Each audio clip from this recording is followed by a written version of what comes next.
Assalamualaikum warahmatullahi wabarakatuh. Halo Sobat Prestasi, perkenalkan nama saya Muhammad Thorik Ziyad Ainani. Saya berasal dari SMP IT Ukhuwah Banjarmasin, selaku perwakilan dari Provinsi Kalimantan Selatan. Pada hari ini, Sabtu 22 Agustus 2026, saya berada di salah satu kawasan yang melestarikan soto Banjar, yakni kawasan wisata kuliner Banua Anyar, yang terletak di Jalan Banua Anyar, Kecamatan Banjarmasin Timur. Saya memulai riset ini dari sebuah keresahan. Di tengah maraknya kuliner viral, makanan impor yang menyebar dari media sosial, muncul pertanyaan, bagaimana makanan lokal seperti soto Banjar dapat bertahan? Maka dari itu, mari kita bedah bersama melalui lensa ekopedagogi dan kearifan lokal dengan studi kasus pelestarian soto Banjar di tengah maraknya kuliner viral. 4 penelitian terdahulu menunjukkan pola yang konsisten, yaitu generasi muda di Indonesia, termasuk di Banjarmasin, mengalami perubahan kuliner favorit. Dan perubahan ini punya konsekuensi lintas dimensi, mulai dari budaya hingga ekonomi rakyat. Didukung hasil mini research menggunakan kuesioner kepada teman-teman sekolah, menunjukkan responden yang memiliki pendapat, makanan luar negeri kekinian lebih populer dibandingkan makanan lokal seperti soto Banjar. 3 kali lebih banyak daripada yang berpendapat sebaliknya. Ya Bapak, kan ini kan lagi marak-maraknya nih kan ya, kuliner-kuliner viral dari luar negeri gitu. Tantangan utama Bapak dalam menghadapinya gimana Pak? Banyak sih tantangan, tapi dia tidak seberapa bagi kami. Tantangan yang paling berat bagi kami itu adalah barang-barang naikkan seperti ayam, telur, rempah-rempah, beras, dan yang lainnya.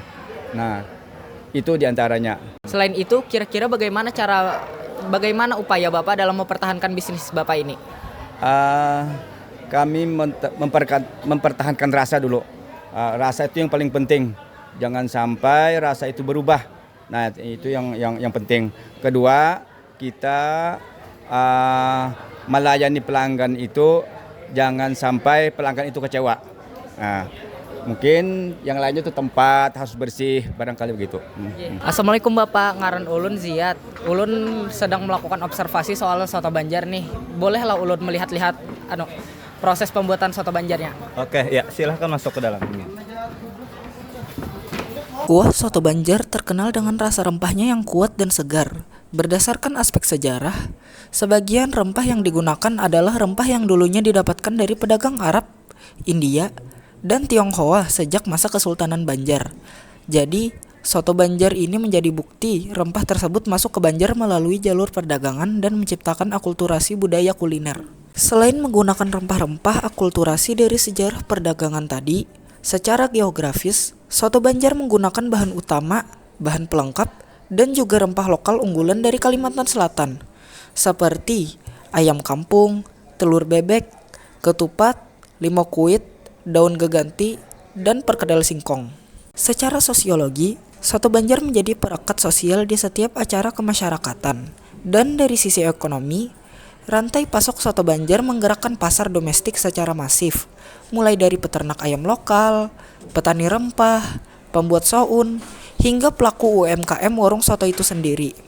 Ini adalah contoh nyata perputaran ekonomi sirkular yang mandiri. Melestarikan soto Banjar bukan sekedar masalah kuliner. Ini juga bentuk kesadaran lingkungan dan kearifan lokal. Gerakan ini mendukung SDGs Point 2, yaitu tanpa kelaparan dengan pangan lokal, SDGs Point 8, yaitu pertumbuhan ekonomi inklusif, dan SDGs Point 12, yaitu konsumsi dan produksi yang bertanggung jawab dengan meminimalisir karbon bahan makanan impor. Call to action: pelestarian soto Banjar di tengah gempuran kuliner viral. Beberapa unsur ekopedagogi yang bisa saya usulkan yaitu perlu ditambahkan praktik memasak kuliner lokal seperti soto Banjar di dalam mata pelajaran muatan lokal siswa sekolah menengah. Diperlukan area soto Banjar corner di pusat wisata, perbelanjaan, dan sekolah. Lingkup sekolah atau bahkan pemerintah daerah perlu membuat lomba membuat konten kuliner lokal, sehingga hasilnya dapat dipublikasikan di ruang media sosial sebagai kampanye kuliner lokal. Diperlukan pendampingan dari Dinas Koperasi, Usaha Mikro, Perindustrian, dan Perdagangan terhadap UMKM soto Banjar, serta dukungan terhadap inovasi produk maupun kemasan soto Banjar. Saya, Muhammad Thorik Ziyad Ainani, salam sukses OSN. Dan mari jaga warisan kuliner budaya kita. Bangga kuliner lokal, lestari bumi kita. Terima kasih. Wassalamualaikum warahmatullahi wabarakatuh.